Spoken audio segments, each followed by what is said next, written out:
Hi అండి, welcome back to our channel. ఈరోజు మన ఛానల్లో ఆల్రెడీ థంబ్నెయిల్ చూసే ఉంటారు. యమ్మీ హోమ్ మేడ్ పిజ్జా ఎలా ప్రిపేర్ చేసుకోవాలో చూసేద్దాం. మరి వీడియోలోకి వెళ్ళే ముందు మీరు కనుక మన ఛానల్ని ఫస్ట్ టైం చూస్తున్నట్లయితే తప్పకుండా సబ్స్క్రైబ్ చేసుకోండి. పక్కనే ఒక చిన్న బెల్ ఐకాన్ కూడా ఉంటుంది, అది కూడా యాక్టివేట్ చేసుకోండి.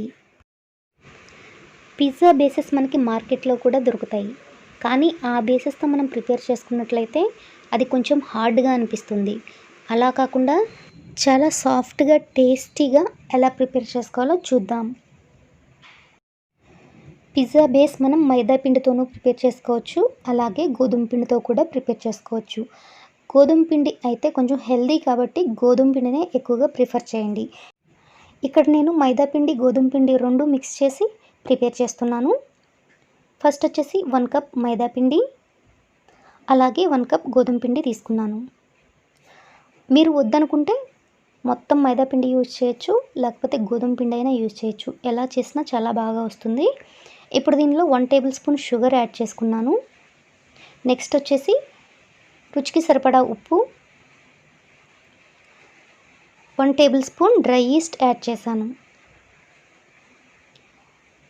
ఇప్పుడు ఇవన్నీ చక్కగా ఒకసారి మిక్స్ చేసుకున్న తర్వాత దీనిలో మనం కొద్దిగా ఆయిల్ యాడ్ చేసుకోవాలి. మైదా పిండి హెల్త్కి మంచిది కాదు కాబట్టి గోధుమ పిండినే ఎక్కువ ప్రిఫర్ చేయండి. ఈ ఆయిల్ని అంతా ఒకసారి మిక్స్ చేసుకున్న తర్వాత దీనిలో మనం హాట్ వాటర్ వేసి మిక్స్ చేసుకోవాలి.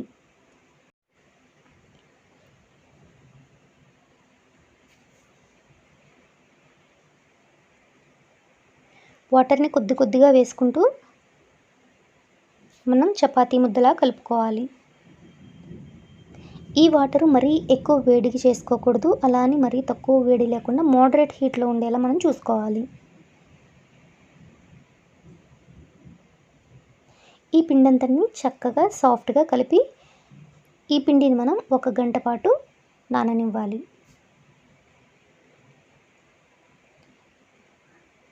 ఇలా ముద్దగా కలుపుకున్న తర్వాత దీని మీద మనం ఇలా కవర్ చేసేసి దీన్ని 1 గంట పాటు పక్కన పెట్టుకోవాలి. 1 గంట తర్వాత చూస్తే మనకి ఇక్కడ పిండి పొంగింది చూడండి. ఈస్ట్ వల్ల మనకి చాలా చక్కగా పొంగుతుంది. ఇప్పుడు ఈ పిండితో మనం పిజ్జా బేస్ రెడీ చేసుకుందాం. ఈస్ట్ వేయటం వలన మనకి ఈ మిక్స్ చేసుకున్న పిండి చాలా ఫ్లఫీగా తయారవుతుంది. ఈస్ట్ మనకి ఇప్పుడు అన్ని సూపర్ మార్కెట్స్లోనూ దొరుకుతుంది. ఈస్ట్ని మనం ఈజీగా ఇంట్లో కూడా ప్రిపేర్ చేసుకోవచ్చు. అది ఇంకొక వీడియోలో మీకు తప్పకుండా షేర్ చేస్తాను. ఇలా పిజ్జా బేస్ని మనం రెడీ చేసుకోవాలి. మరీ మందంగాను కాకుండా మరీ పలుచగాను కాకుండా మీడియంగా మనం పిజ్జా బేస్ని రెడీ చేసుకోవాలి. మరీ ఎక్కువ మందం ఉన్నా కూడా మనకి అది టేస్టీగా ఉండదు. సో కొంచెం మోడరేట్గా ఉండేలా చేసుకోవాలి.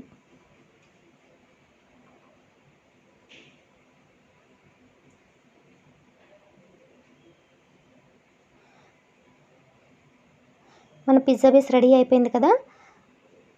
ఇప్పుడు దీని ఎడ్జెస్లో ఈ విధంగా ఫింగర్స్తో మనం కొంచెం ప్రెస్ చేసుకోవాలి. ఇలా చేయటం వలన మనం మిడిల్లో చీజ్ అది యాడ్ చేస్తాం కదా, అలా యాడ్ చేసినప్పుడు చీజ్ మెల్ట్ అయ్యి బయటికి వెళ్ళిపోకుండా మనకి ఇది హెల్ప్ చేస్తుంది. నెక్స్ట్ వచ్చేసి మనం ఫోర్క్తో ఈ విధంగా హోల్స్ పెట్టుకోవాలి. ఇలా ఎందుకు పెట్టుకోవాలి అంటే పిజ్జా పొంగిపోకుండా, పూరీలాగా పైకి ఇలా పొంగిపోకుండా మనకి పిజ్జా కొంచెం అలా ఉండాలి అంటే ఇలా హోల్స్ పెట్టుకోవాల్సి ఉంటుంది. ఇప్పుడు ఈ బేస్ మీద మనం పిజ్జా సాస్ని అప్లై చేయాలి. పిజ్జా సాస్ లేకపోతే టమాటో సాస్ కూడా అప్లై చేసుకోవచ్చు.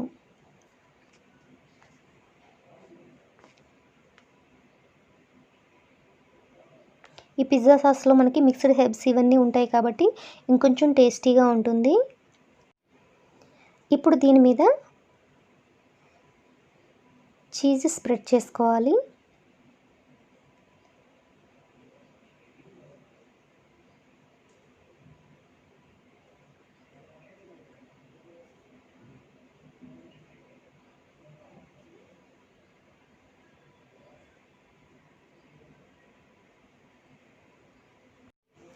చీజ్ని చక్కగా స్ప్రెడ్ చేసుకున్న తర్వాత నెక్స్ట్ మనం వెజిటబుల్స్ యాడ్ చేసుకోవాలి. వెజిటబుల్స్ అనేవి మీ ఆప్షన్, మీకు ఇష్టమైనది ఏదైనా యాడ్ చేసుకోవచ్చు. ఇక్కడ నేను క్యాప్సికమ్, టొమాటో, ఆనియన్ మాత్రమే యాడ్ చేస్తున్నాను. అసలు ఇక్కడ ఏం జరిగిందంటే స్వీట్ కార్న్ కూడా యాడ్ చేయాలి. నేను స్వీట్ కార్న్ తీసి పక్కన పెట్టి మర్చిపోయాను స్వీట్ కార్న్ యాడ్ చేయటం. సో ఓన్లీ 3 వెజిటబుల్స్ వరకు యాడ్ చేశాను.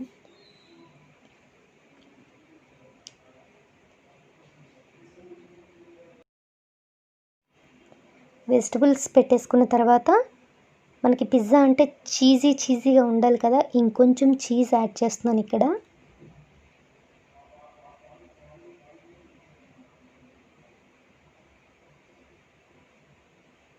ఇది వచ్చి మొజరెల్లా చీజ్ యూస్ చేశాను పైన టాపింగ్.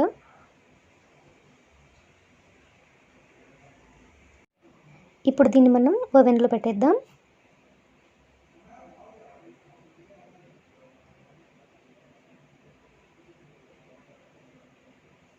స్లోగా కుక్ అవుతుంది, చీజ్ చక్కగా మెల్ట్ అవుతుంది.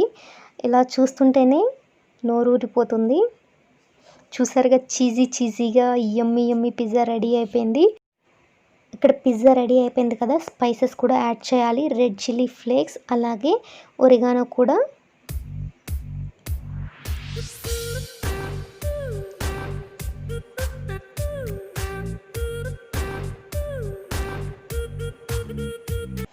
చూసారుగా ఎంత సాఫ్ట్గా చక్కగా చాలా టేస్టీగా వచ్చింది. మీరు కూడా ట్రై చేయండి. ట్రై చేసి ఎలా వచ్చిందో నాతో కమెంట్ బాక్స్లో షేర్ చేసుకోండి.